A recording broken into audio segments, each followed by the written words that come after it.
뭐 예전에는 L형 실리콘이나 뭐 이런 것들을 사용해서 코끝에서 뭐 비주까지 전부 실리콘을 사용을 했지만 요즘에 그런 술식을 시행하면 안 된다는 게 이미 뭐 정설화되어 있고, 그렇게 본다면 이제 무보형물을 어떤 환자분들에서 시행을 하게 될 것인가 이런 거를 이제 쉽게 유추를 해볼 수가 있는데,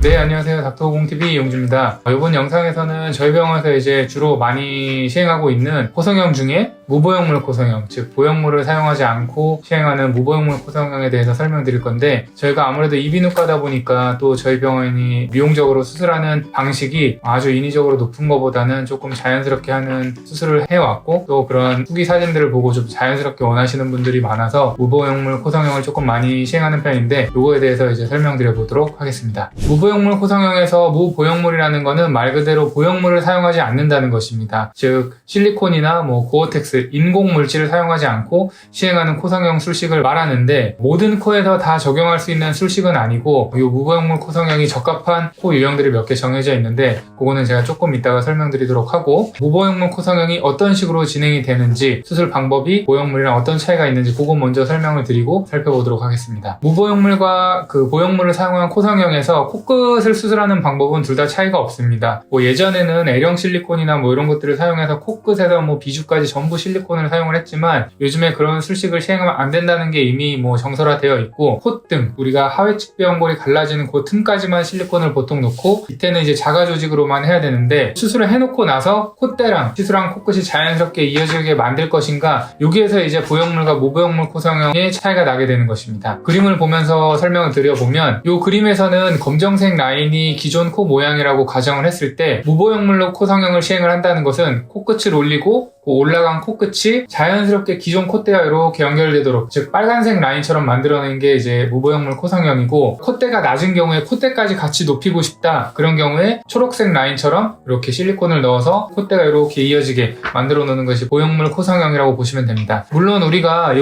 초록색 라인을 만들어내기 위해서 실리콘 말고 자가 늑연골을 실리콘처럼 깎아서 넣는다거나, 혹은 근막층에다가 자기 연골을 파쇄해서 근막으로 이렇게 쌓아서 만두처럼, 쉽게 말해서 그걸 실리콘처럼 이렇게 넣는다던가, 혹은 동종진피를 채취해서 넣는다거나 하는 방법들도 있긴 한데, 콧대에다가 그런 자가진피나 연골이나 이런 거를 넣게 되면 아무래도 실리콘으로 만들어 놓은 그 라인을 따라가기가 힘들고 흡수의 문제도 있고, 늑연골로 넣은 경우에는 연골 부분에서 아주 딱딱하게 만져지는 단점도 있기 때문에 저희 병원에서는 그런 술식은 잘 쓰지 않고, 만약에 코를 높여야 되는 술식이 필요한 경우에는 보통 보형물을 사용해서 시행을 하게 되고, 이런 방법들은 잘 권유는 드리지는 않고 있습니다. 그렇게 본다면 이제 무보형물을 어떤 환자분들에서 시행을 하게 될 것인가, 이런 거를 이제 쉽게 유추를 해볼 수가 있는데, 다음 그림을 보시면 까만색이 이번에는 이상적인 코 라인이라고 가정을 한다고 하면, 우리가 아래쪽에 있는 초록색 라인을 보시면 콧대에 비해서 코끝이 낮죠. 이런 경우에는 코끝만 이렇게 본인 연골로 쭉 올려주고 자연스럽게 기존 콧대에 연결되도록 이어주기만 하면 되고,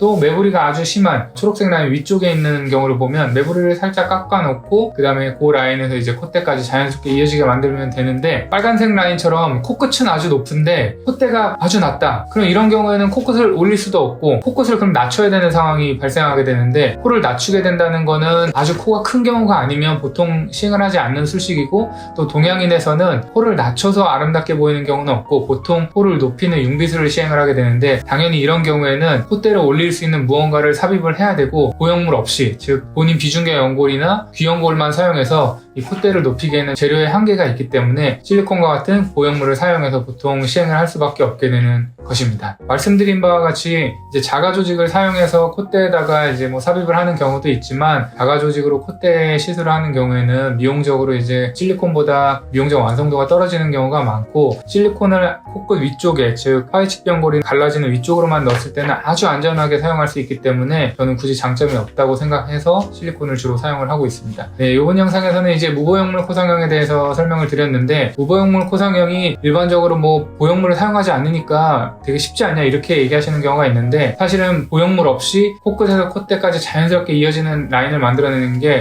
더 어렵습니다. 그래서 일반적으로는 실리콘 넣고 비중력 연골로 코끝 수술하는 게 가장 심플한 방법이고, 보형물을 원치 않는 경우에도 매부리코 같은 보형물이 필요하지 않은 경우에 무보형물로 이렇게 자연스럽게 이어 놓는 수술은 일반적으로 술자의 경험이 조금 더 중요하다고 개인적으로는 생각합니다. 이번 영상에 대해서 궁금한 점이 있으시거나 추가적으로 질문이 있으시면 바로 댓글 주시면 답변 드릴 테니까 편하게 질문 남겨주시기 바랍니다. 감사합니다.